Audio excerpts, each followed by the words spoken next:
Bueno, bueno, una hora después, Ah, espero que todos hayan tomado atención a lo que sí, hemos ingeniero, estado. disculpe por no decirle, yo pensé que estaba grabando porque aparecía el símbolo ahí. Oh, Bueno, ni modo, pues, pero bueno, como les digo, espero que hayan estado atentos, si hay algo interesante que hayamos podido decir y que hayan podido anotarlo en sus cuadernos, que entiendo están muy muy bien ejecutados. Bueno, sigamos. Igual gracias, César, por hacer advertir. Bueno, ¿qué les decía? ¿No? Estos sótanos, ¿no? La necesidad de construir hacia abajo, ¿no? Porque, porque así lo requiere, digamos, una estructuración. Pero igual, ¿no? A ver, una densificación, nosotros vamos a tener vecinos, ¿no? Terrenos vecinos, proyectos o construcciones colindantes, lo cual nos impide, como siempre, aplicar pues, técnicas de estabilización básicas, ¿no? Como el tendido del talud, banqueteo, ¿no? No hay forma. Por la misma altura, ¿no? Imagínense que bajamos, no sé, pues 15 metros nomás, desde el nivel del terreno hasta abajo, 15 metros. ¿Yo qué tendría que hacer para poder estabilizar esto sin usar anclajes? Pues podría tender el talud, pero probablemente el talud sería pues bastante, o sea, esta distancia horizontal que tendría que cortar, ¿no? Podría ser bastante extensa, ¿no? Y si tengo un terreno vecino, pues nada, no va a querer que pase eso, ¿no? ¿Cómo se hacía antes de los anclajes? Se hacía un sistema llamado las calzaduras. Las calzaduras es un sistema bastante peligroso, temerario, ¿no? ¿Qué significa hacer una calzadura? Se iba construyendo, si bien es desde arriba para abajo, ¿no? Es que se excavaba un poco y se generaba una suerte de muro de concreto ciclópeo, un muro de gravedad, ¿no? Entonces uno tenía que hacer un pequeño túnel, ¿no? Un pequeño túnel y luego le ponía piedras medianas, piedras grandes con concreto. Entonces generaba una suerte de bloque de concreto ciclópeo. Hasta ahí excavó una primera. Sigo excavando otros, digamos, 2 metros, ¿no? Y ahora ya también tenía que hacer el túnel más largo, un poquito más largo, y para rellenarlo con concreto ciclópeo. Seguía excavando, excavaba un poco más, ahora el túnel tiene que ser más largo todavía. Sigo rellenando con concreto ciclópeo. Y así, ¿no? Fíjense, voy excavando, voy generando un túnel más grande, pero miren el último túnel, ¿no? El último túnel era profundo, estoy por debajo de tanto material y luego tenía que rellenarlo con concreto ciclópeo para poder terminar y que todo esto sea, como ven, una especie de muro de gravedad que está soportando todo el empuje lateral. Pero ha fallado muchas veces, ¿no?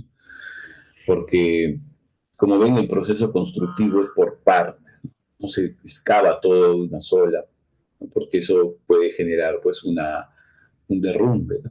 Entonces se hace por paños. Esos paños tienen que ser cuidadosamente estudiados para ver cuál es el ancho máximo del paño que puedo soportar el suelo. Fíjense que va a depender de las propiedades de los suelos. Y, y muchas veces ha fallado. Sí, incluso estos sistemas anclados, que digamos son más eficientes, son más seguros, por el hecho de, como les decía, construir de una manera, digamos, inconsciente, temeraria, de tratar de acelerar las cosas, se han generado derrumbes, ¿no? Y pérdidas de vidas humanas muy críticas, ¿no? Inaceptables, ¿no? Entonces, a estos niveles, digamos, de avances tecnológicos, no tendría que haber ese tipo de fallas. Pero bueno, ahí está, cómo se pueden bajar, pues, no miles, sino cientos incluso de metros lineales de anclaje. Los anclajes, la longitud de los anclajes pueden ser considerables, ¿no? Esta longitud del anclaje, dependiendo de las características de los suelos. se usa esta máquina, ¿no? Esta máquina es una máquina perforadora, ¿no? Una perforadora que va a hacer el hoyo, como les decía, para introducir nuestros cables, nuestra lechada de cemento.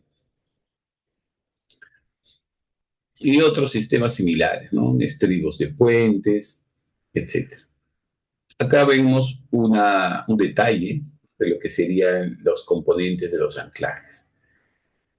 Mm, Va a haber pues una zona que es el tramo anclado, que sería, como les digo, el bulbo, la zona donde se va a generar la fricción lateral con el suelo. Ahí en el bulbo o tramo anclado es donde se va a inyectar la lechada de cemento. El tramo libre, como les indicaba, es básicamente para alcanzar la distancia, la longitud de ese tramo anclado.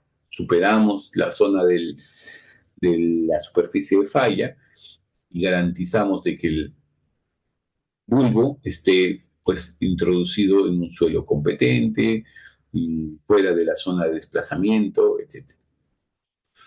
Y hay muchos misceláneos, ¿no? Tapones, tubo de inyección, centralizadores, el hecho de que el cable o la barra, digamos, que va a estar insertada, tiene que estar pues centrada y la lechada de cemento tiene que estar pues recubriendo todo, ¿no? Y en contacto pues adecuado con el suelo. Todo eso se tiene que garantizar en el tema de la perforación, ¿no? A veces se usan barras. Ustedes han visto es una especie de barra, como las barras las varillas de acero, ¿no? Que se usan para las construcciones, ¿no? Las columnas, así. Pero tienen un acero distinto y tienen una aleación distinta y tienen un diámetro un tanto mayor, ¿no? Pero son llenas. Esas se pueden usar. ¿Por qué? Porque la idea es generar o sea, con ese elemento de acero se transmiten las cargas, ¿no? Desde el tramo anclado hasta la superficie, ¿no? Hasta la parte del cabezal, ¿no? Ese elemento, esa barra de acero es la que nos va a permitir esa transmisión. Pero también se pueden usar cables de acero, ¿no? Que se llaman los torones. Vamos a ver de que podemos unir varios cables para generar este mismo efecto, ¿no? De transmisión de carga. Acá un poco una diferencia entre temporales y permanentes en cuanto a estructura, ¿no? De hecho, los anclajes provisionales o temporales van a ser más sencillos, ¿no? Simplemente es el hoyo, los cables, ¿no? Los torones, algunos separadores para permitir de que la lechada entre adecuadamente y ya está, ¿no? Su lechada. En cambio, un anclaje permanente va a tener pues más elementos porque tiene que garantizarse de que todo el sistema pueda funcionar por más tiempo, ¿no? Por un tiempo mucho más prolongado.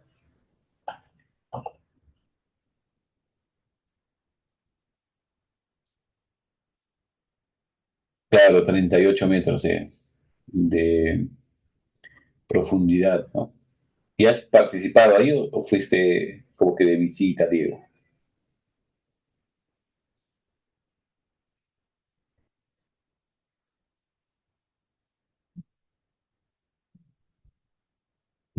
¿Qué tal? ¿Qué tal te fue la experiencia?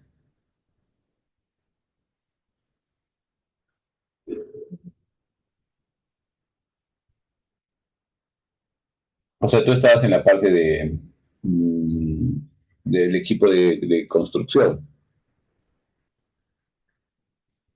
¿Te acuerdas?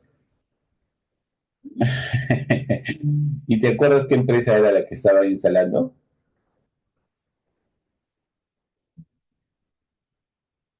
Tecnosuelos. Ya, no, no los conozco. Pero bueno, sí, pues 38 metros es importante, ¿no? Impresionante, ¿no? O sea, él se refiere pues a esta altura, ¿no? 38 metros de altura desde el nivel superior hasta el fondo, ¿no?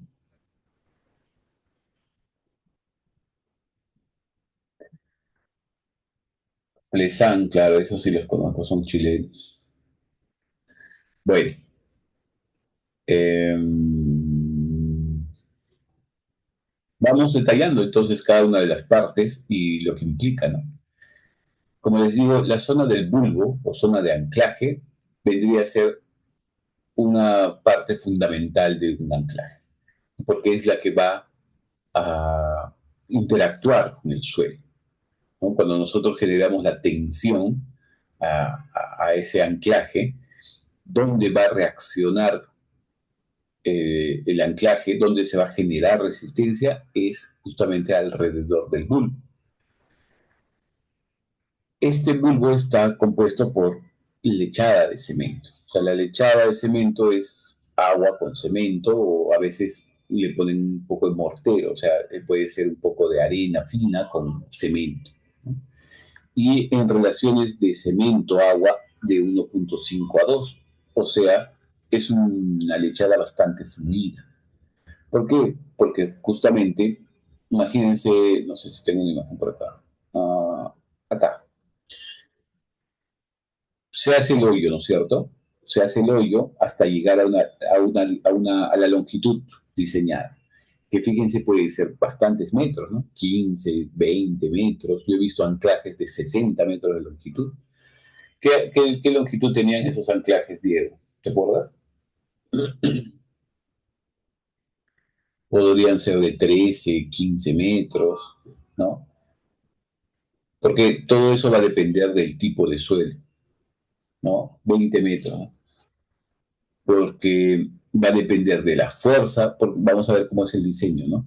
Pero va a depender de la fuerza que necesitamos, va a depender del tipo de suelo que está alrededor con el cual va a interactuar. Entonces, una vez que yo lo hueco y luego inserto mi barra de acero, mis cables, los torones, tengo que generar pues que la lechada de cemento ingrese por una tubería bien delgada. O sea, este hoyo es de 15 centímetros de diámetro más o menos, ¿no? 6 pulgadas.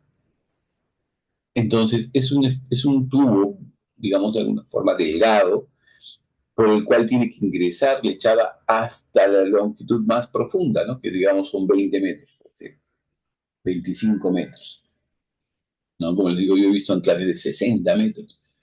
En esos casos, en lo normal, ahora vamos a ver de que esta lechada se inyecta o sea, por gravedad. O sea, simplemente se echa y como es tan fluido la lechada, pues va a ir discurriendo, ¿no? Hasta llegar a la punta. Esa es una inyección por gravedad, ¿no?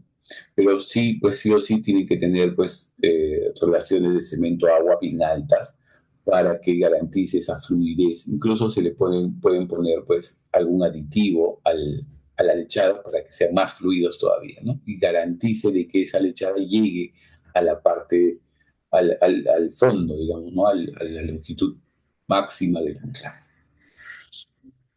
Otro aspecto que vamos a ver durante estas partes es cómo puede fallar esto, ¿no?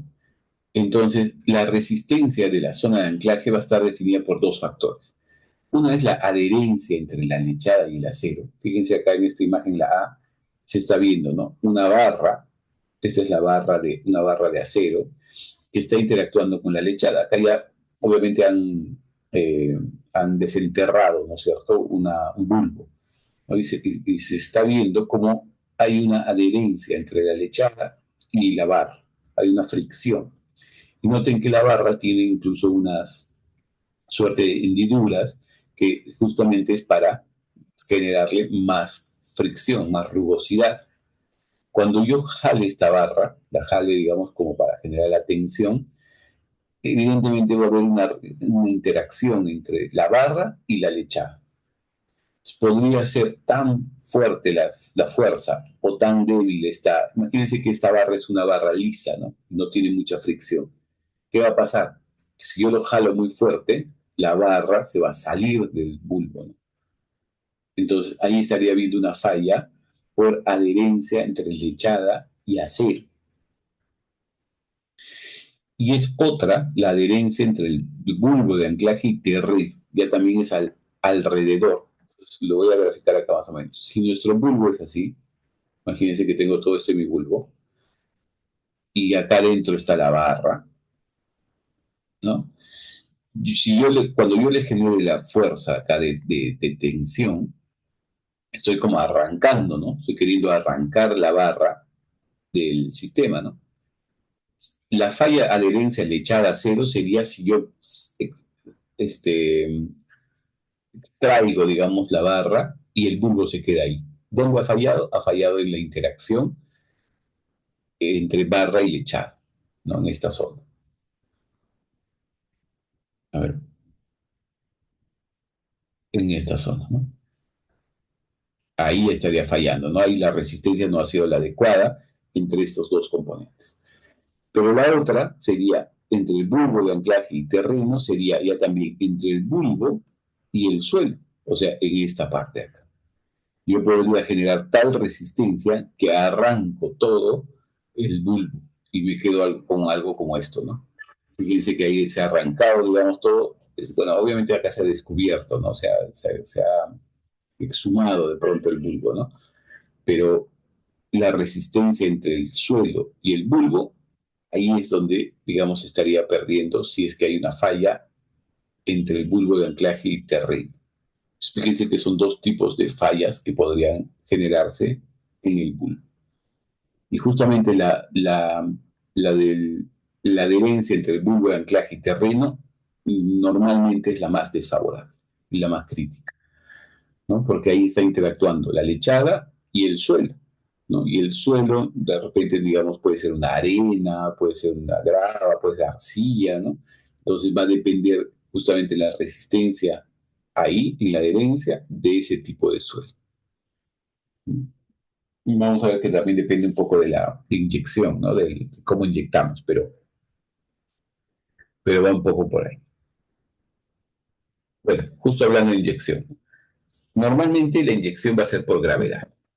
Entonces, a nuestra perforación le vamos a inyectar la lechada de cemento y esta va a discurrir por la fuerza de gravedad. Es como que yo estoy echando un poco de agua, ¿no? Como está inclinado, o sea, y ahí justamente se requiere que la perforación tenga un grado de inclinación, por lo menos más de 10 grados, ¿no? Porque si este es mi anclaje, este es el hoyo, digamos, yo vuelco la lechada y entonces va a discurrir por acá, entonces necesita pues que la perforación tenga un grado de inclinación, ¿no? Si fuese horizontal, obviamente no va a llegar hasta el fondo, ¿no? Entonces se requiere que la perforación tenga una inclinación. ¿Para qué? Para que la lechada pueda inyectarse por gravedad. Hay inyecciones también a presión. Yo puedo tener una máquina, una bomba de concreto, de lechada, inyectar, ¿no? O sea, pongo acá la tubería, está muy bomba, de pronto está por acá, ¿no? Y la lechada ya no ingresa solamente por presión, sino se inyecta, digo, ya no ingresa por gravedad, sino se inyecta a presión. Como notarán, eso pues va a garantizar mejor de que la lechada pues llene todo el espacio del bulbo e incluso si se usan presiones más altas, la lechada pues puede penetrar dentro del suelo, ¿no? Porque el suelo pues al ser un material poroso, entonces va a permitir de que la lechada, como es un fluido, ingrese dentro de esos poros, ¿no? Eso va a contribuir a que la resistencia entre el bulbo y el suelo sea mayor, ¿no? Uno diría entonces es pues mejor siempre inyectemos a presión, ¿no? Sería recomendable, pero requiere pues todo un equipo de bombeo y eso también es costoso. Entonces dicen, a ver, a inyectar algo por gravedad, no requiero todo el equipo de bombeo y de repente compenso esa resistencia haciendo un poco más largo el bulbo.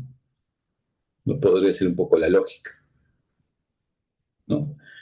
Ahora, en muchos casos que se requiere todavía más resistencia y no se necesita, digamos, o sea, no se puede hacer un bulbo más largo, entonces sí o sí se requiere una inyección a presión, ¿no? Entonces, Esas son las dos formas de inyectar la lechada de cemento al bulbo. La zona libre o la longitud libre va a depender de varios factores. Recuerden que nosotros tenemos, ¿no? Si este es nuestro muro,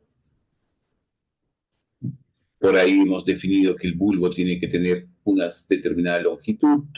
Ahorita vamos a ver cómo se define. Y esta es la longitud libre, ¿no? La longitud que va desde el muro hasta el inicio de la longitud del bulbo, ¿no? ¿De qué depende? De la posición del terreno que se transmite la tensión, de la posición de la zona considerada como segura. ¿Cómo se define esa zona segura? Porque yo previamente he reconocido una superficie de falla, ¿no? Y el bulbo sí o sí tiene que estar detrás de esa superficie de falla, ¿no? Entonces, esa es la zona segura, ¿no? Detrás de la superficie de falla. Por delante de la superficie de falla, teóricamente, digamos, es una zona que se va a movilizar, ¿no? ¿Por qué? Porque ahí se está generando una superficie de falla y se va a desplazar todo el suelo por encima. Eso es lo que queremos evitar, justamente. Entonces, ese es nuestro, digamos, nuestro límite, nuestra consideración en cuanto a la estabilidad de ese talud. La densidad del terreno afectado por el anclaje, la resistencia de la roca donde se realiza, roca o suelo, ¿no? Porque no siempre vamos a anclarnos en roca, sí podríamos anclarnos también en suelo, y de eso va a depender justamente la longitud del anclaje, del bulbo, ¿no? En cuanto a los tendones, que vendrían a ser los elementos de transmisión de la carga, podríamos hablar, como les comentaba, de cables o torones, ¿no? Que son estos hilos de 7 alambres. Si notan acá, cada uno de estos está compuesto por una serie de alambres, ¿no? Están entrelazados. Son alambres de acero, no tienen una resistencia más o menos conocida, porque el material es pues acero de cierto grado, digamos, de aleación. El diámetro va más o menos de entre 0.5 a 0.6 pulgadas y obviamente tiene una norma, ¿no? Que tiene que cumplir ciertos estándares. Pero noten que son cables, ¿no? Finalmente. O acá en Perú se le llaman los torones. ¿Cuál es la ventaja de utilizar torones? Es de que yo puedo, eh, digamos, jugar un poco con el número. Si yo quiero una resistencia mayor, le pongo más cables. No quiero tanta resistencia, le pongo menos cables. O sea, si la resistencia que va a transmitir este cable es alta, pongo más cables. Si no es tan alta la resistencia, entonces puedo poner menos cables. Eso me da ese juego, ¿no? Porque también podría poner barras de alta resistencia, ¿no? Como ven, la barra es un elemento lleno, ¿no? Es, como les decía, ¿no? Es muy similar a una barra de construcción, ¿no? A la barra que usamos para el refuerzo en el concreto armado. Pero, digamos, en términos de resistencia, tiene una resistencia distinta, ¿no? Y sus diámetros van, fíjense, desde 1 a 2.5 pulgadas. En construcción, usar una barra de acero de 1 pulgada ya es crítico, ¿no? Por columnas gigantes, ¿no? Pero en este caso, como mínimo se usa 1 pulgada, normalmente 2.5 o 2 pulgadas, ¿no? Porque es un elemento de transmisión, de tensión, ¿no? Entonces, va por ahí un poco. ¿Cuál es, como les digo, la desventaja? Que solo pongo una barra, ¿no? Pero si tengo menos resistencia, no necesito, digamos, tanta resistencia como para una barra, podría disminuir el diámetro, pero ya está, digamos, sujeto a la disponibilidad y todo, ¿no? Entonces podría hacerse más complicado. Por eso es de que es más típico usar cables. Mm, Hablemos un poco de los modos de falla. Siempre cuando nosotros analizamos un sistema, creo que esto ya les había comentado, ¿no? Siempre tenemos que ver cómo puede fallar ese sistema.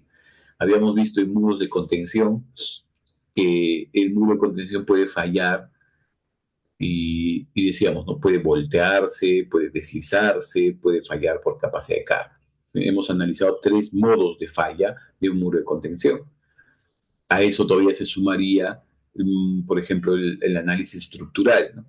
Cómo, cómo podría fallar internamente el muro, ¿no? Se generan esfuerzos de corte, se generan esfuerzos, momentos, flexión, entonces el acero, ¿no? Entonces todo ese análisis se tiene que hacer, identificar cómo puede fallar el sistema y según eso, este,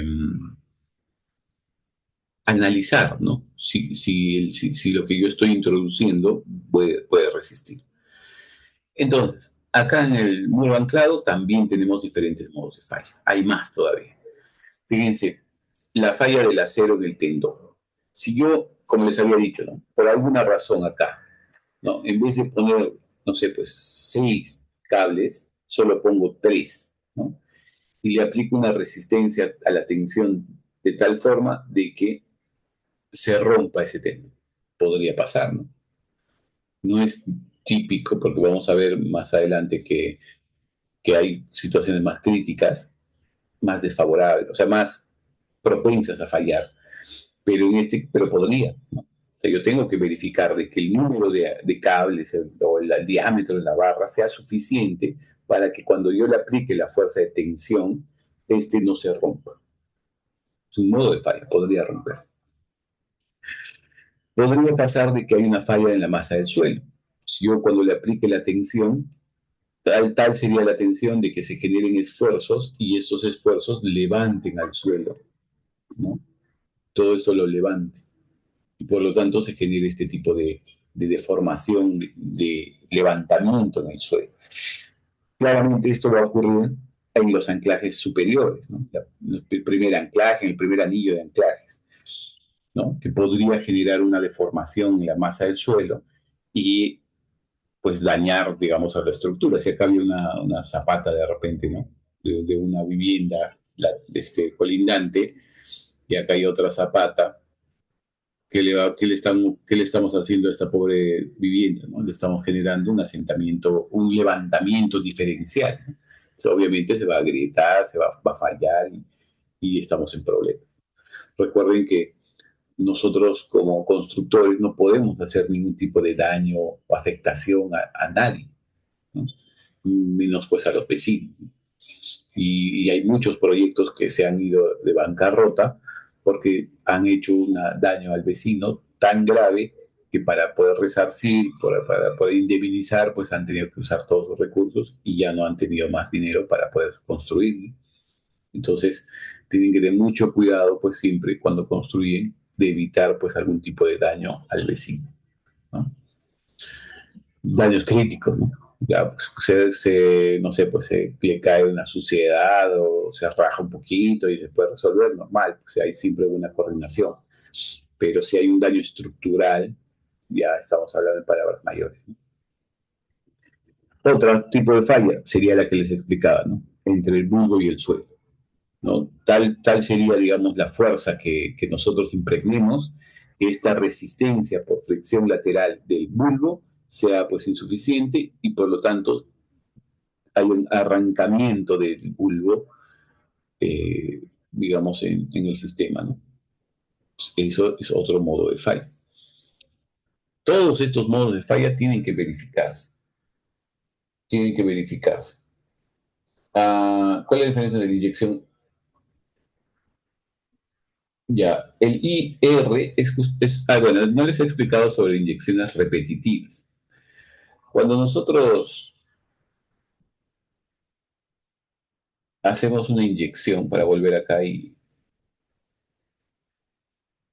la inyección, la IGU es la inyección general única, ¿no? Que puede ser por gravedad o de repente bajo una presión, pero baja, ¿no? Es una sola inyección.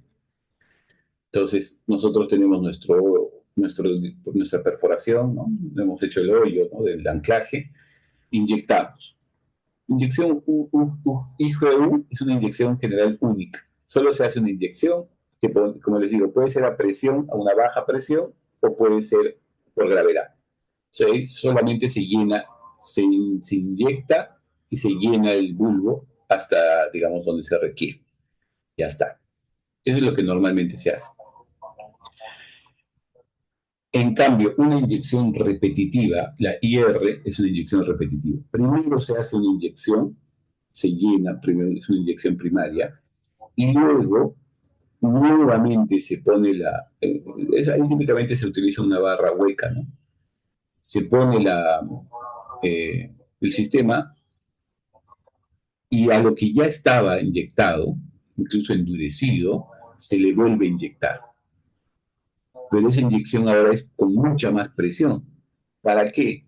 Para fracturar a la inyección previa, se le genera tan presión de que fractura y la lechada que estoy inyectando ahora penetra dentro de esas fisuras que se ha generado por el fracturamiento de la inyección primaria.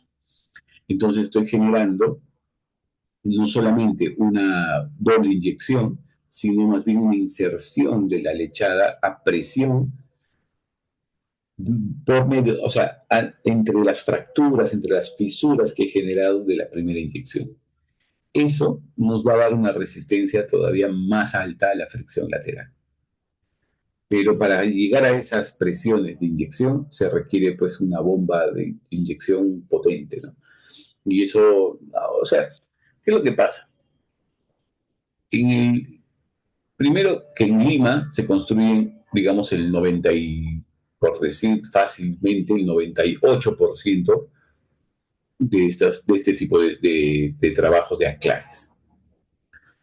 Dentro de eso, o sea, del Perú, dentro de Lima, ¿qué les digo? El 90%, depende, el 85% están construyéndose en la grava de Lima, porque hay la zona de Chorrillos, hay la zona de Callao, hay la zona de Villa María, todas esas zonas que sí pueden estar, que tienen suelos que no son la grava de Lima, pero sí se están construyendo, sobre todo en Chorrillos, ¿no? Que ahí estaban habiendo más construcciones y los suelos no son tan buenos como la grava de Lima.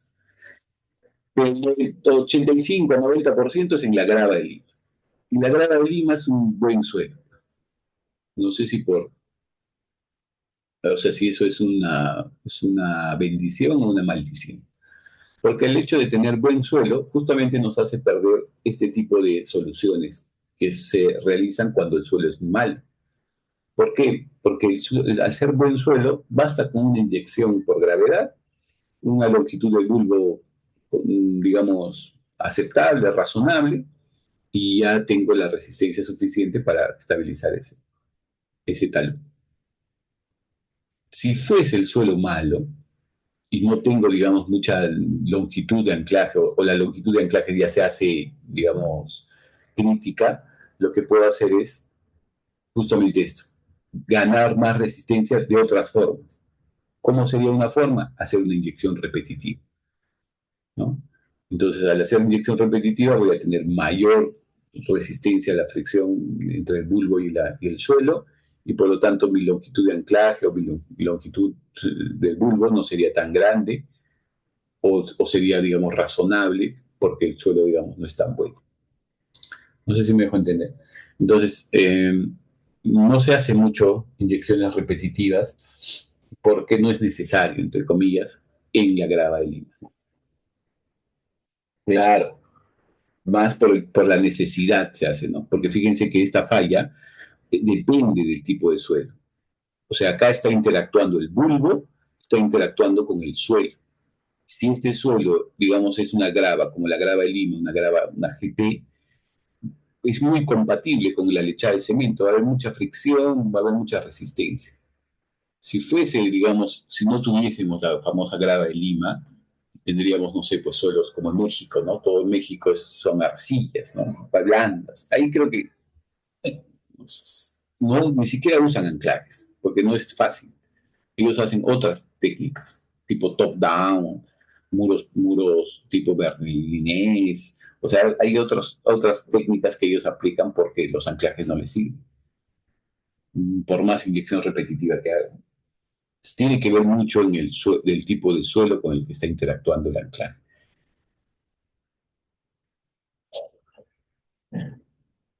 Eh, Otro tipo de fallas, ya más, digamos, de la propia pantalla, ¿no?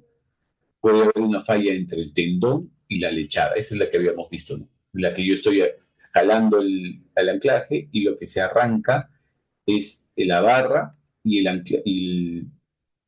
y la, y el bulbo se queda ahí, ¿no? Estoy arrancando el cable o la barra, la estoy arrancando del bulbo. También podría fallar. Falla del muro en flexión. Noten que este muro se va a comportar como una pantalla que si tiene mucha longitud libre, el empuje lateral del suelo podría generar pues una flexión como esta. Entonces, eso también tenemos que ir controlando. ¿Cómo se va a controlar eso? Insertando pues otro anclaje por acá, ¿no? Si ya la excavación me está, digamos, diciendo de que se va a quedar libre mucha altura del muro, entonces tengo que generar otro, ¿no? Tengo que ponerle otro anclaje para poder controlar esta flexión. Falla insuficiente. Uy, ya tengo un problema. Falla insuficiente de resistencia pasiva en la base. Acá, ¿no? O sea, yo también en la base que podría, digamos, separarse o sea, generarse un momento, ¿no? Porque acá hay una fuerza, ¿cierto? El empuje lateral está generando por acá. Entonces, si el muro es muy largo y este empotramiento es corto, podría generarse una falla por resistencia pasiva. ¿Se acuerdan de la resistencia pasiva, no? Porque acá viene una resistencia pasiva por el empotramiento. Esta resistencia es muy corta, podría fallar ahí. Y luego veríamos otras fallas global, ¿no? ¿Se escucha ese taladro? ¿Se escuchó?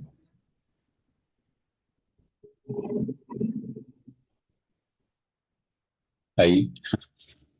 Ahí está taladrando, pero muy cerca de mí. Bueno, no se escucha mucho. Pero a mí me está en mi oreja. Bueno, mm, fallas por modo global. Fíjense que es muy similar a un muro de contención, porque ya cuando hemos, digamos, diseñado las fallas, hemos definido, hemos garantizado, digamos, que el sol pueda soportar a las fallas locales, o sea, todos los anclajes, se va a garantizar de que todo funcione como un solo bloque, ¿no? O sea, ahí podemos la falla del deslizamiento, la falla rotacional, la falla por volteo, ¿no? Se van a hacer y según cada una de esas, determinar, ¿no?, los factores de seguridad, deslizamiento, rotacional al volteo.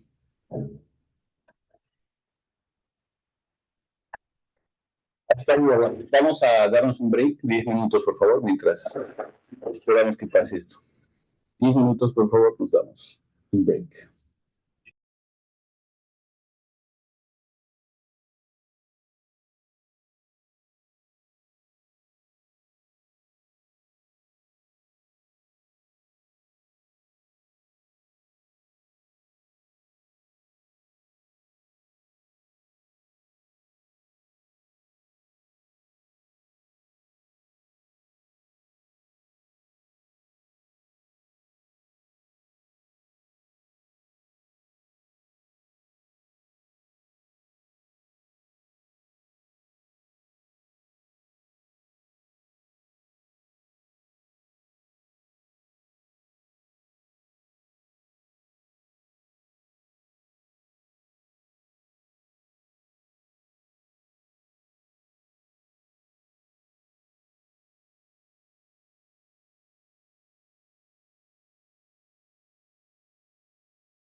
A ver, muy bien. Continuamos, por favor.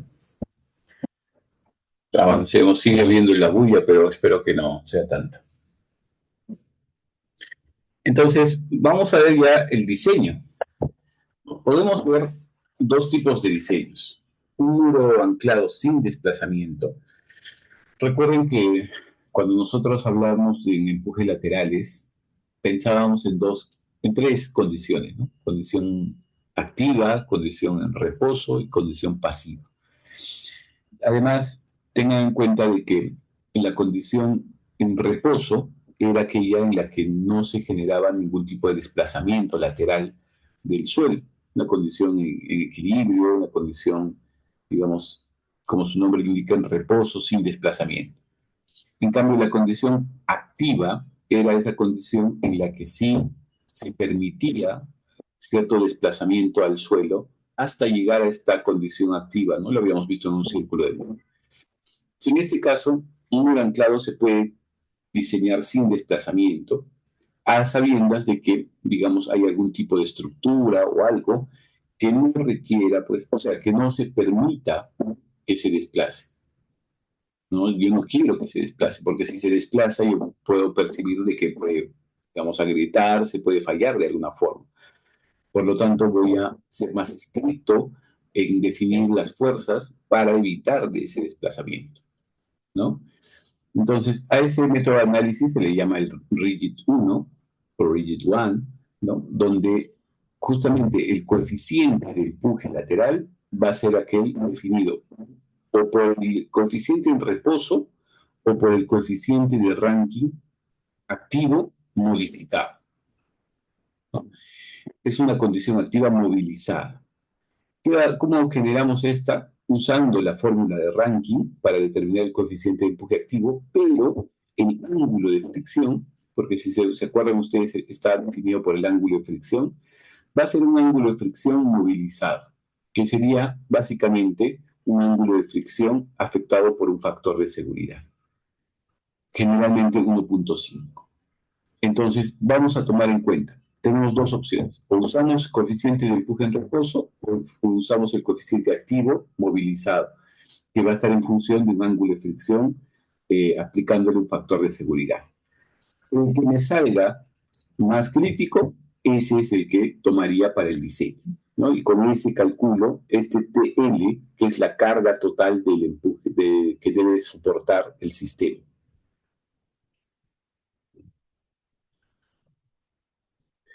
Y el otro sería, el otro criterio, la otra filosofía de diseño de pronto sería utilizando, o sea, permitiendo cierto desplazamiento, ¿no? Generalmente este desplazamiento puede estar definido entre 0.2002 veces la altura, 0.005 la altura para arenas y arcillas rígidas, ¿no? O sea, se permite, se espera cierto desplazamiento del muro, va a existir cierto desplazamiento. Si yo no tengo problemas con eso, entonces defino mi diseño con este método, que va a ser básicamente utilizar el coeficiente de empuje activo movilizado, pero el factor de seguridad va a ser 1.3. ¿Sí? Con ese voy a determinar cuánta es la carga que tiene que soportar lateral el sistema. ¿Estamos? Otra cosa que es importante es reconocer de que en los diagramas de empujes laterales ya no van a ser como los que nosotros habíamos analizado cuando vimos el empuje lateral, porque en este caso hay un efecto del punto de anclaje, ¿no? Básicamente el efecto va a ser como una suerte de punto de apoyo que se va a dar en el muro, ¿no? Y eso va a afectar al empuje o al diagrama aparente de presión lateral. Acá, por ejemplo, Terza y PEC nos presentan unos diagramas de empujes para suelos que están siendo apuntalados o anclados, ¿no? Cada flechita, como ven acá, es como si fuese una suerte de puntal, ¿no? Que en este caso está representando el anclaje, ¿no? Entonces, debido al hecho de que hay estos apoyos, ¿no? Se están generando diagramas de empuje laterales distintos a lo que nosotros conocíamos, ¿no? Lo que conocíamos nosotros era un diagrama de empuje triangular, ¿no? Que partía en cero y terminaba en un valor máximo. En este caso, fíjense, para arenas es más bien constante durante toda la altura. Si son arcillas duras, tiene una forma más o menos trapezoidal. Y si son arcillas blandas a medias, parte en cero, llega a un punto máximo y luego se mantiene constante hasta el máximo. Esto es importante porque eso nos va a permitir diferenciar cuánto es la carga que tiene que soportar cada uno de los anclajes. Si son arenas o son granulares, noten que la carga que va a actuar sobre los anclajes va a ser uniforme, ¿no? Durante todo, para cada uno de los anclajes. En cambio, si son arcillas duras, digamos que este primer anclaje no va a soportar, o sea, no va a soportar lo mismo que el anclaje, por ejemplo, que está acá en la parte media, ¿no? Entonces, por eso es que es importante diferenciar, ¿no? Cómo son, o reconocer cuál es el diagrama de empujes de cada uno de los, dependiendo de cada tipo de suelo. Luego, para calcular, por ejemplo, acá digamos, la fuerza o la componente horizontal de la fuerza de anclaje, nosotros podemos utilizar este tipo eh, digamos, de esquema, y acá se plantea un esquema para un nivel de anclaje. Fíjense que acá solamente tiene un nivel de anclaje. Es como que solo estoy necesitando un anclaje en este sistema, ¿no? Entonces, ¿cuánto será la fuerza de empuje o el esfuerzo que se está generando lateral? Es P. Eso más o menos es el coeficiente de empuje activo, gamma H, eso ya lo conocemos, y sale justamente de considerar de que digamos, es la fuerza máxima que nos plantea Terzaghi para las arenas, acá estamos, entre 2 tercios de H, 2 tercios de H. Después, acá tenemos para varios niveles de anclajes. Tengo 1, 2, 3 niveles de anclajes. Esta fuerza o esta carga de presión, ¿no? Para estabilizar el corte va a estar definida por la carga o la presión total de tierras entre H, que es la altura total, menos H1, que es la altura, la profundidad del primer anclaje, y menos HN-1, que es la, digamos, distancia desde la base hasta el último anclaje. Si fuesen arcillas duras, a condición de corto plazo, tenemos este diagrama de empujes. Acá cada uno de estos factores B1, B2, B3 corresponde a estos valores, ¿no? Eh, y la fuerza, pues, va a estar definida en este rango, ¿no? La, digamos, la carga de presión actuante. Acá tenemos otro diagrama si es que tenemos arcillas duras a corto plazo para estas arcillas duras para un solo, bueno, esto es en general, ¿no? Y esta sería para un anclaje o varios anclajes, ¿no? Varios puntos de anclaje. Acá es arcillas blandas. Noten que cada tipo de suelo tiene su diagrama de empuje distinto. Reconocer que en arcillas blandas la condición va a ser favorable, va a ser a corto plazo. Por eso está en función de la resistencia al corte no drenada de esta arcilla, ¿no? Como diseño de los anclajes, acá tenemos un paso a paso, que es, digamos, importante definir. Paso 1, establecer los requisitos del proyecto, incluida toda la geometría, las condiciones de carga externa, ya sea temporal o permanente, sísmica, si es que va a ser necesario, criterios de desempeño, se refiere a si se puede desplazar o no el muro, ¿no? Cómo esperamos, ¿no? De que sea ese comportamiento. restricciones de construcción. Paso 2, evaluamos las condiciones del subsuelo. Esto corresponde al estudio de mecánica del suelo, las propiedades relevantes, si hay roca, ¿no? Todo lo que implica la resistencia y propiedades físicas, mecánicas de los suelos, los diferentes estratos, etcétera, ¿no? Evaluamos las propiedades de diseño, definimos factores de seguridad, seleccionamos el nivel de protección contra la corrosión, si es que va a ser un anclaje permanente, entonces será importante definir esto. En el paso 4 seleccionamos la distribución de presión lateral, como habíamos visto en las imágenes, esos diagramas de empuje lateral, según la altura del muro, según el tipo de suelo. Si es que vamos a hacer un análisis pseudoestático, agregamos las presiones sísmicas, si es que hay sobrecarga o si hay agua, ¿no? Importante reconocer si va a haber agua o no, cómo lo vamos a manejar, si es que vamos a tener que considerar dentro del diseño el agua, y determinamos la presión lateral total, ¿no? Que esto es justamente lo que va a soportar o lo que tiene que contrarrestar nuestros anclajes. Calculamos la carga horizontal del anclaje del suelo y los momentos de flexión en la pared, ¿no? Entonces, acá ya empezamos a hablar de cuánta carga va a soportar cada anclaje, ¿no? Y el momento de flexión en la pared, esto ya para el diseño del propio muro pantalla, ¿no? Porque el muro va a soportar fricciones, va a soportar momentos. Entonces, el refuerzo de acero del muro tendrá que estar definido por esto. Ajustamos las ubicaciones de los anclajes verticales hasta que se logre una distribución óptima del muro de flexión en la pared.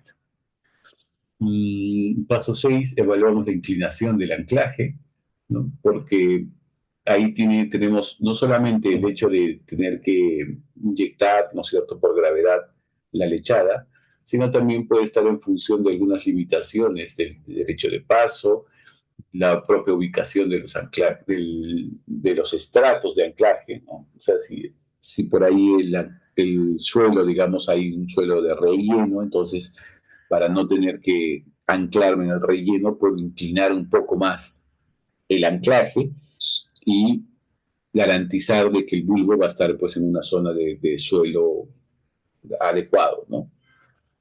Y por ahí hay ubicación de estructuras subterráneas, ¿no? Del vecino, de repente el vecino tiene un tanque de cisterna, ¿no? Que está enterrado, entonces tengo que reconocer, ¿no?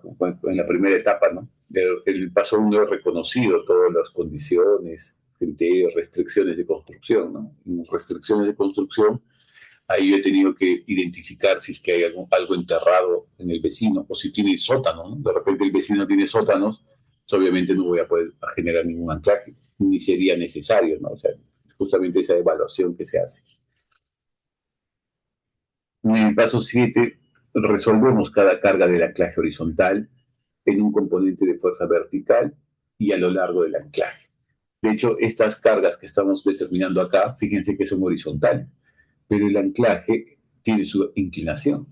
Y lo que nosotros necesitamos es la descomposición de esta fuerza en su componente vertical y en su componente, digamos, axial al anclaje, ¿no? Y esa es la que va a soportar, ¿no?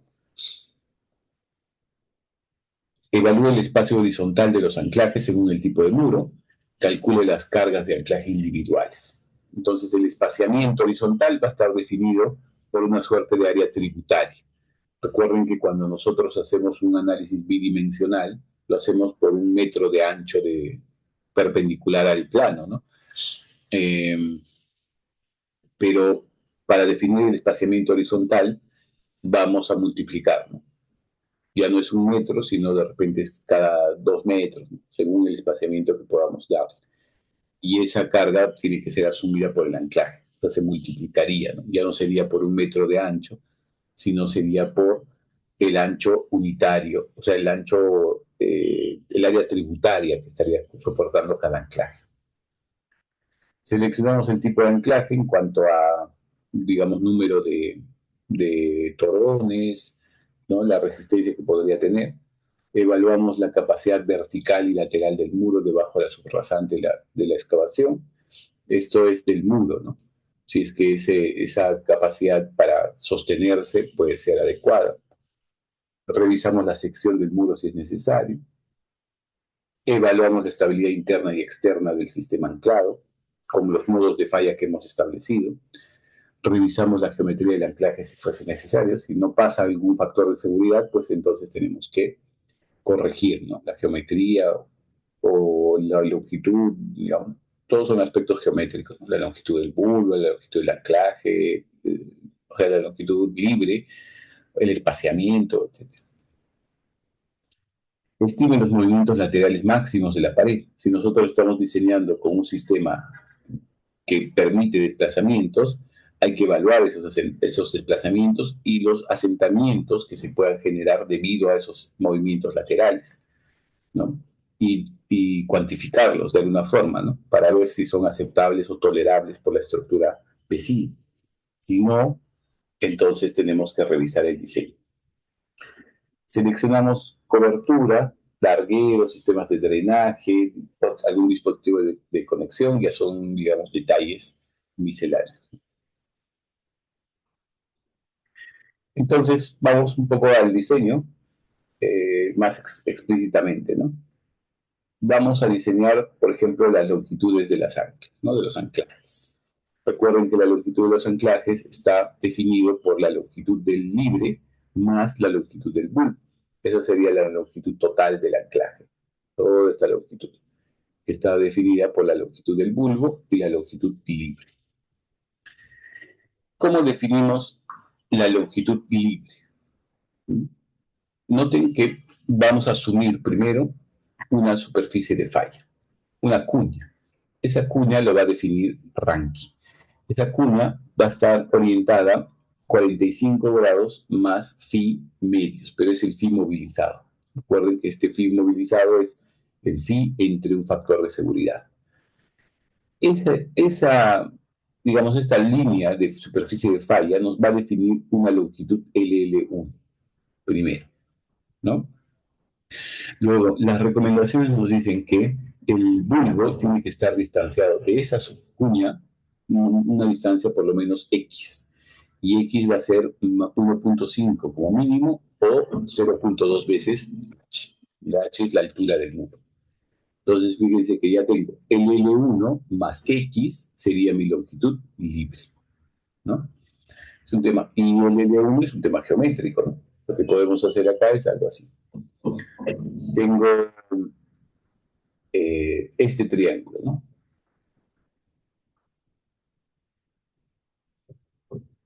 Tengo este triángulo ABC. Conozco este ángulo, 45 menos phi medios, ¿no? Porque este de acá es 45 más phi medios. El ángulo A sería 45 menos phi medios. Luego tengo este ángulo de acá. Si yo sé que o sea, yo puedo preestablecer mi inclinación del anclaje, como este valor psi. Por lo tanto, el ángulo interno del triángulo B sería 90 menos psi. Y como sé que la suma de los ángulos en un triángulo deben sumar 180, pues, entonces este ángulo sería 180 menos 90 menos psi menos 45 menos menos. ¿Se escucha eso? Bueno, lo que aplico acá es una ley de ceros. Ley de ceros, L1 es la distancia de L1 es 6 igual a lo opuesto. 45 menos phi medios. H, que es otro valor que conozco, sería al seno del ángulo opuesto, que sería seno de 180 menos 90 menos psi menos 45 menos phi medios. Si yo resuelvo todo eso, fíjense, tengo los datos, todos son conocidos, ¿no? Excepto el L1, ¿no? Que sería incógnito. Entonces ya puedo calcular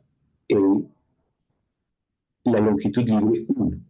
Y a eso le sumo X, donde X, como les decía, es 1.5 más O 0.2 veces H, eh, el que sea mayor. Entonces, fíjense como un tema geométrico hemos podido definir la longitud libre. Ahora, sí, Lo vamos a ver un poquito más adelante en cuanto a alguna recomendación, pero ya se puede establecer, ¿no? Un ángulo, como les había dicho, 10 grados. Típicamente son 15 grados los que se ponen, 15 grados de inclinación para el psi, ¿no? Luego, eh, para poder establecer el primer anillo, lo que vamos a hacer es evitar, ¿te acuerdan esa forma ese modo de falla de que esto se levante? ¿No? Para evitar eso, lo que vamos a hacer es garantizar de que el primer anillo de anclaje, el punto medio del bulbo esté por lo menos a 4,5 metros de profundidad. Eso nos va a garantizar de que todo el peso del suelo que está por encima genere pues una suerte, digamos, de resistencia, de oposición a ese levantamiento que nosotros estábamos queriendo anticipar, ¿no? Entonces, si yo establezco de que el punto medio del bulbo del primer anillo de anclaje se esté por lo menos a más de 4,5 metros de profundidad, ya garantizo que el peso del suelo contrarreste ese levantamiento que podría generarse cuando yo tense al anclaje. O sea, yo estoy verificando de que ese número de falla eh, sea superado, ¿no? Sobre la inclinación, fíjense que la inclinación de los anclajes obviamente no se recomienda que sea más de 45 grados, porque noten que mientras más inclinado esté, la componente vertical va a ir incrementándose, ¿no? En cuanto a la, digamos, descomposición de las fuerzas, ¿no? Por lo tanto, se va a reducir la capacidad horizontal del anclaje.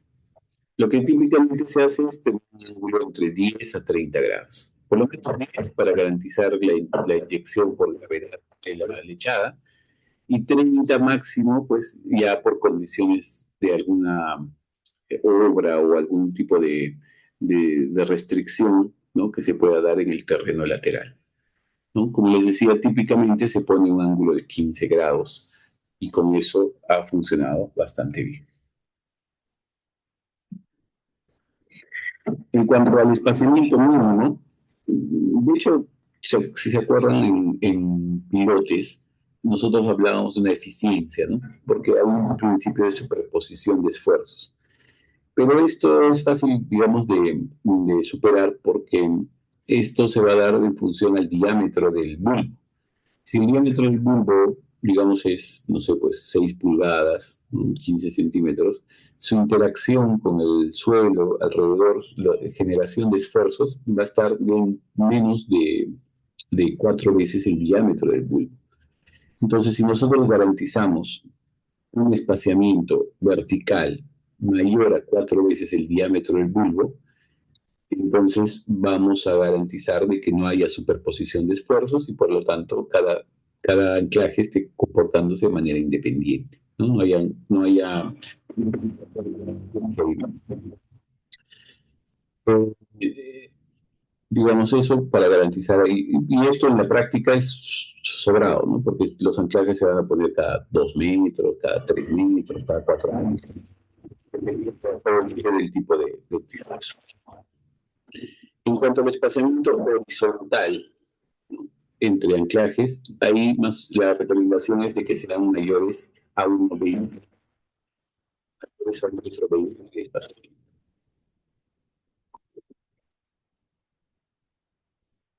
El diámetro del agujero de anclaje normalmente está entre 75 milímetros a 150, o sea, entre 3 a 6 pulgadas. Nosotros en la práctica común se usan 6 pulgadas, o sea, unos 15 centímetros. Esto es importante porque, sobre todo para el tema de anclajes permanentes, ¿no?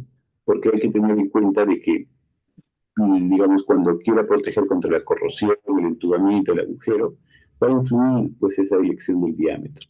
Si la protección es simple, pues por ejemplo, no es necesaria mucha protección, pueden entrar hasta 27 cables en un agujero de 6 pulgadas. Pero fíjense, si requiero protección contra la corrosión, En ese mismo, bueno, ese mismo número de cables, 27 cables, van a necesitar un agujero de 20 centímetros, ¿no? Entonces, fíjense, ¿no? Obviamente el número de cables yo lo decido en función de la resistencia, la tensión que se tiene que transmitir. Entonces, eso no, normalmente no lo puedo cambiar. ¿Qué va a pasar si yo requiero doble protección? Voy a tener que hacer un agujero más grande, ¿no?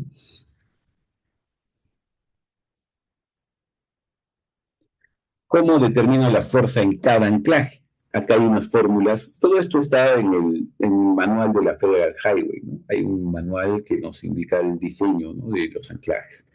Y estas fórmulas, fíjense que depende de H sub uno, que son H es la altura del muro, H sub uno es la distancia, la profundidad del primer anillo, y del tipo de suelo. Por ejemplo, para suelos granulares, suelos rígidos, suelos finos, rígidos o duros, la fuerza horizontal que debe soportar ese anclaje está definida por esta forma. Y noten que acá está en función de P, que es la fuerza de empuje lateral debido al suelo, y a S. O sea, nos está dando una fórmula que incluye una sobrecarga en la parte superior. Entonces yo puedo calcular cuánto es la fuerza que está horizontal que debe soportar el anclaje. Eso para un solo anillo, ¿no? Si tuviese varios anillos, pues acá están las fórmulas. Para el primer anillo, segundo anillo, etcétera, hasta el anillo N, ¿no? Son 6 anillos hasta el N anillo, ¿no? Entonces yo puedo ya determinar cuánto es la fuerza horizontal que deberá soportar cada uno.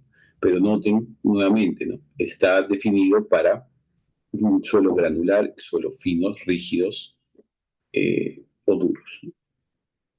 Si tuviese un suelo fino de consistencia blanda, medianamente blanda, igual.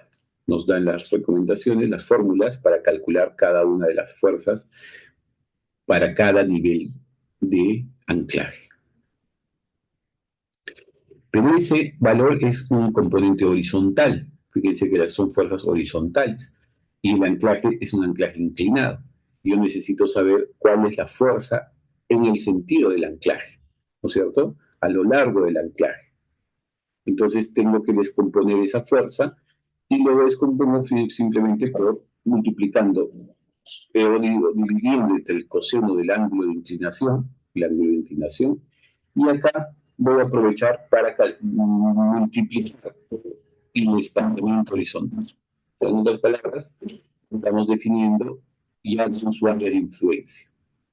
Hoy vamos a hacer para 1 metro de ancho, perpendicular al plano, sino ya es la fuerza total que estaría recibiendo el anclaje, ¿no? Porque está multiplicando por su área de influencia. O sea, este TH era por 1 metro de ancho, ¿no es cierto? Y ahora multiplicado por su ancho tributario, que es el espaciamiento, ya tengo la carga de diseño que debe soportar cada uno de los anclajes. Y también, bueno, para definir alguna verificación puedo calcular la componente vertical, ¿no? Porque esa fuerza horizontal se está poniendo en dos, ¿no? Una fuerza paralela o en dirección al anclaje y una fuerza vertical.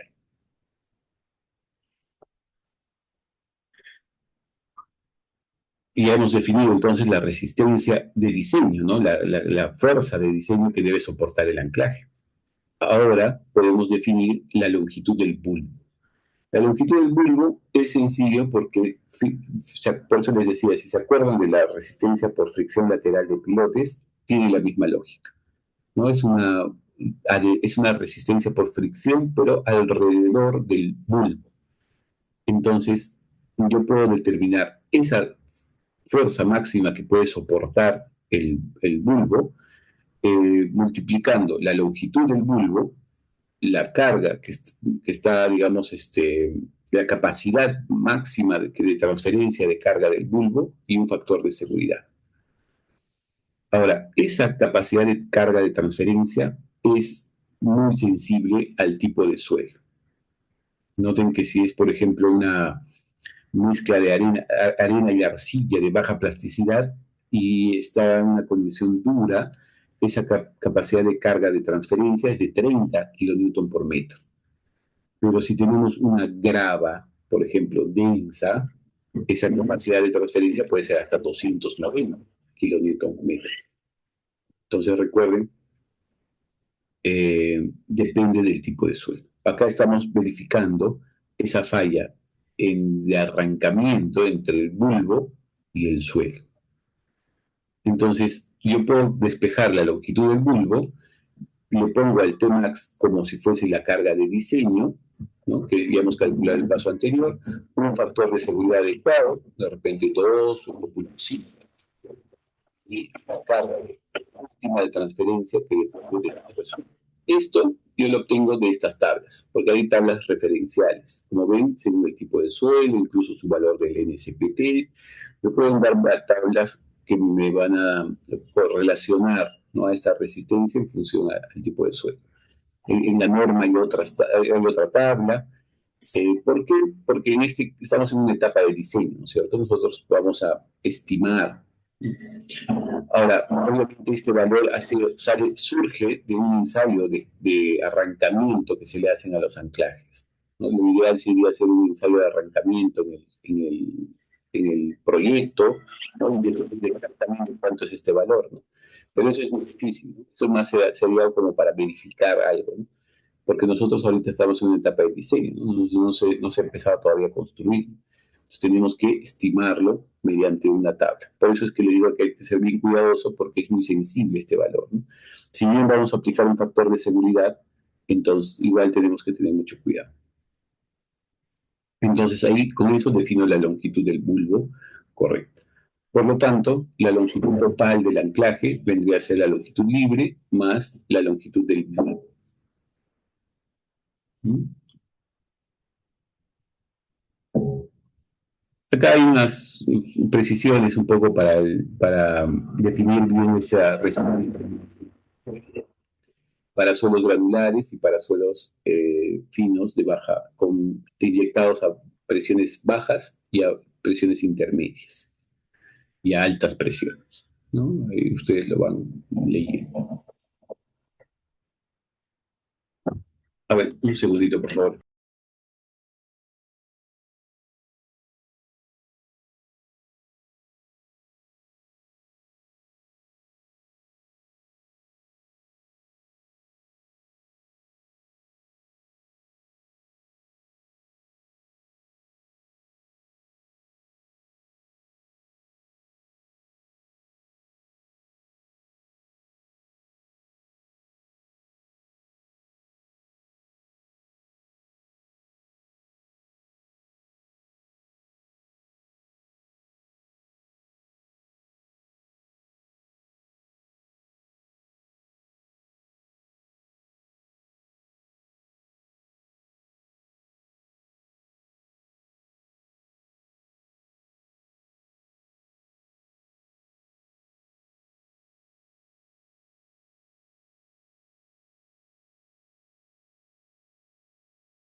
Entonces, la otra parte sería ya el análisis de la estabilidad interna del muro, ¿no? La estabilidad de, digamos, más global, porque ya hemos definido, fíjense, los modos de falla a que el anclaje se arranque. Más adelante vamos a ver el tema de los anclajes de los cables y el espaciamiento, ya hemos empezado a diseñar, ¿cierto? Y con ese diseño, nosotros ahora podemos hacer un análisis de estabilidad interna, ¿no? Acá vamos a utilizar este criterio de establecer todas las fuerzas que se están generando en el sistema. Podemos generar un diagrama de cuerpo libre y definir un polígono de fuerzas. O sea, obviamente estamos buscando el equilibrio de todo este sistema con ciertos factores de seguridad. Si nosotros resolvemos este polígono de fuerzas, vamos a tener esta ecuación, ¿no? Esta ecuación que nos está indicando cuál es la carga de presión necesaria para estabilizar el corte en función a, digamos, todos los parámetros del peso de la cuña. Estamos hablando de todo un sistema, ¿no es cierto?, anclado. Y nosotros sabíamos, por ejemplo, según Ranking, que la fuerza esta requerida para estabilizar seguía esta ecuación, pero esta ecuación va a estar en función de un ángulo de fricción movilizado, que es básicamente el ángulo, de alguna forma se le está aplicando un ángulo, un factor de seguridad. Según Terzaghi y Peck, teníamos esta otra ecuación. Estos valores de la fuerza para estabilizar el sistema deben ser iguales o menores que la carga total calculada previamente para el diseño del muro anclado, ya que son los valores mínimos para estabilizar el corte, ¿no? Ya.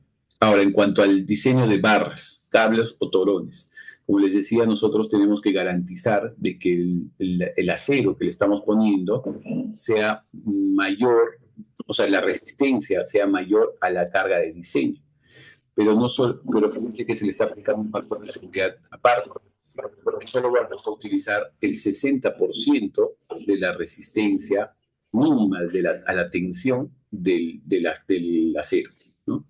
Entonces, estamos diciendo, la resistencia mínima de la tensión, yo multiplico por el área de acero y utilizaré solo el 60% de la resistencia. Eso tiene que ser mayor que mi carga de diseño. Con eso garantizamos de que el acero no se rompa cuando yo aplique la carga de diseño. Por ejemplo, si nosotros tuviésemos, bueno, acá hay una tabla para barras de acero corrugadas en las que yo tengo que ver esta parte, ¿no? Acá me está dando ya la fuerza de la barra al 60%. Entonces yo puedo establecer, ¿no?, cuánto es mi resistencia de diseño. No sé, pues imagínense que es 400 kilonewtons. Vamos a poner. Mi carga de diseño es 400 kilonewtons. La pregunta será, ¿qué barra o qué diámetro de barra yo tendría que utilizar? ¿No? Entonces, podría utilizar esta de 341 al 60%.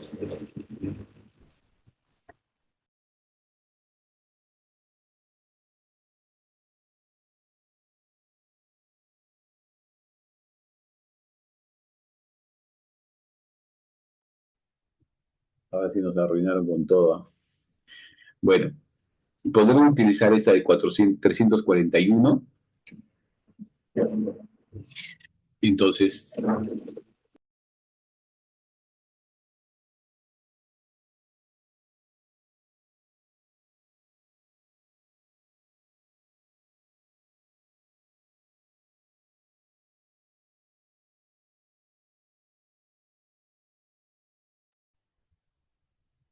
a ver, ahora,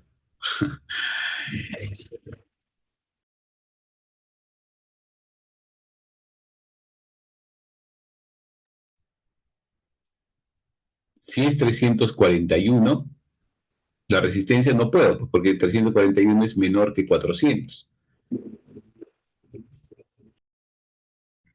Entonces no podré utilizar una de 26 milímetros de diámetro.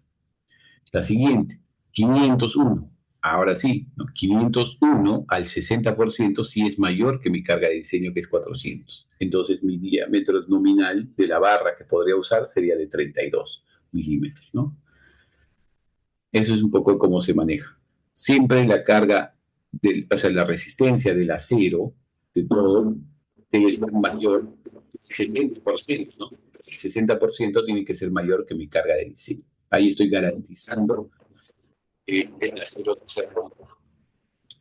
Si son torones, igual. El número de torones por el área de acero de cada uno de los torones y por cada una de sus resistencias mínimas a la tensión.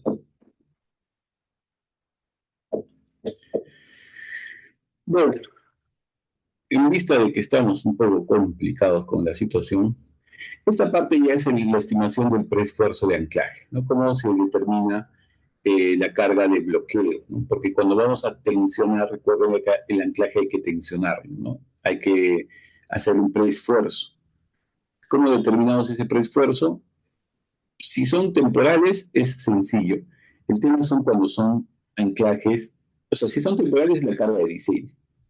Si son anclajes, bueno, permanentes, hay que tomar en cuenta de que todo va a generarse una suerte de, de relajación, ¿no? Si yo tenso algo, a través del tiempo esa tensión se va a ir reduciendo poco a poco. La idea es más bien que esa tensión esté, digamos, presente siempre, ¿no?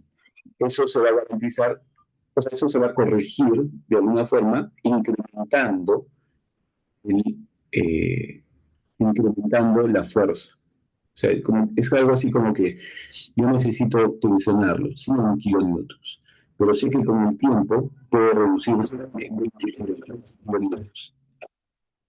Entonces, claro, lo tenso a 120, ¿no? Cosa que esos 20 que se van a ir perdiendo a través del tiempo, se pierdan, no hay problema, pero mi 100, que era mi carga de diseño, siempre va a estar presente. Esa es la lógica, ¿no? Entonces yo voy a incrementar un poco la fuerza de tensión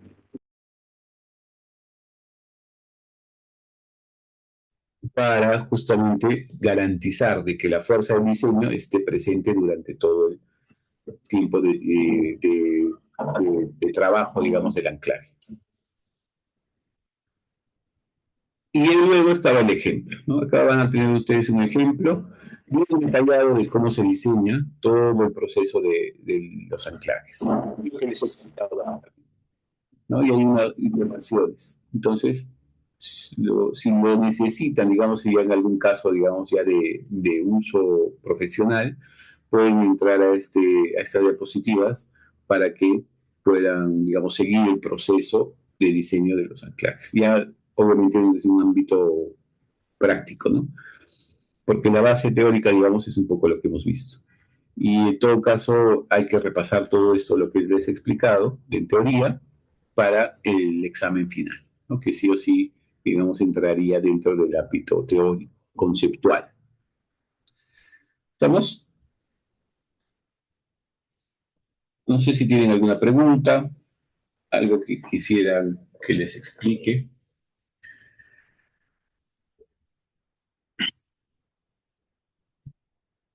Bueno, si no, nos vemos la próxima semana en sus exposiciones. Por favor, lo más conciso posible, lo más claro, que se note que digamos todo el trabajo que han hecho y prepárense para todos los temas porque yo les voy a preguntar sobre todo lo que han trabajado. ¿De acuerdo? Muy bien. Entonces, sin más, nos vemos la próxima semana. Cuídense. Hasta luego. Chao, profesor, hasta luego, cuídese.